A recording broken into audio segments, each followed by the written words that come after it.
काठमाडौँ उपत्यकाको सभ्यतामध्ये एउटा जहधुन सम्पदा पनि हो। जहधुन भन्नाले एक प्रकारको मानव निर्मित पानीको स्रोत हुन्। जहधुनको पूर्व रूप जल र धुन शब्दको संयुक्त रूप जहधुन हो। जल भन्नाले पानी, धुन भन्नाले बग्ने हो, अर्थात् पानी बग्ने ठाउँ अथवा भाँडो हुन्।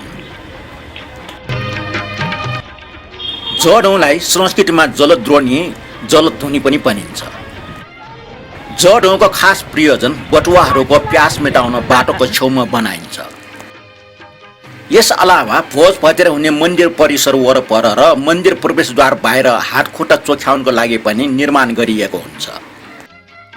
प्रस्तुत फोटो पाटन स्थित प्रख्यात कोहाबाल अर्थात् सुवर्ण महाविहार प्रवेश गर्नु पूर्व हातखुट्टा चोख्याउन राखिएको जहधुन हो। हाल यो प्रयोगमा छैनन्।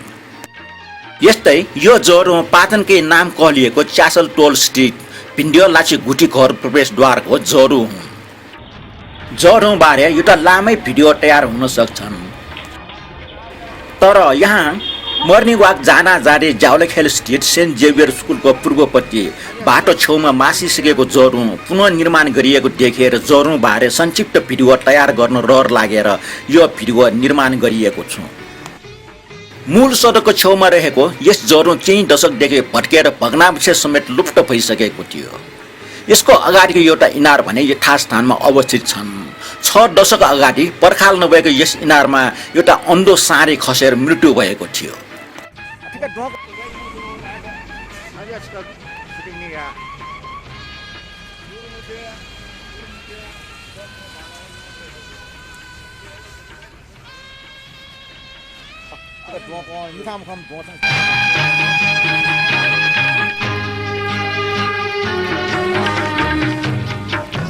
त्यस बेलादेखि उक्त इनारको पानी मानिसहरूलाई चलाउन छाडियो।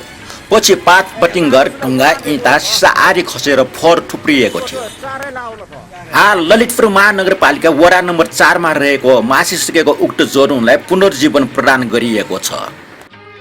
जहाँ नेवार बस्ती हुन्छन् त्यहाँ जहधुन हुन्छन्। टोली पछि एउटा जहधुन हुन्छन्। जहधुनमा दिनौँ पानी भर्छन्। पानी भर्नको लागि जहधुनको दायाँ बायाँ अथवा कुनै उचित ठाउँमा पानी खन्याउने पाल राखिएका हुन्छन्। जहाँ जहधुन हुन्छन् त्यहाँ एउटा इनार अनिवार्य रूपमा हुन्छन्। कारण उक्त जहधुनमा पानी भर्नको लागि तामाको सानो घैँटा अथवा बाल्टिनमा डोरी लगाई पानी तान्ने गरिन्छ। जहधुन बनाउँदा जग र जगभन्दा माथिल्लो भाग पाको इँटाले बनाएको हुन्छ। उक्त इँटाको निश्चित उचाइमा सिङ्गो ढुङ्गामा खोपिराखेको पानी राख्ने भाँडो बनाइन्छ। यसलाई अत्तल पनि भनिन्छ, जहधुन पनि भनिन्छ। यो ढुङ्गाको जहधुनमाथि फेरि इँटाले बनाई माथि छानाको आकार दिएको हुन्छ। जहधुन 2 प्रकारका हुन्छन्। एउटा पुरै ढुङ्गाले बनाएको, अर्को भने ढुङ्गा र इँटाको मिश्रणले बनाएको हुन्छ। केही दशकदेखि उपत्यकामा पानीको स्रोतहरू एकपछि अर्को गरेर मासिँदै आइरहेका छन्। यसै क्रममा जहधुन सभ्यता पनि मासिँदै गइरहेको थियो।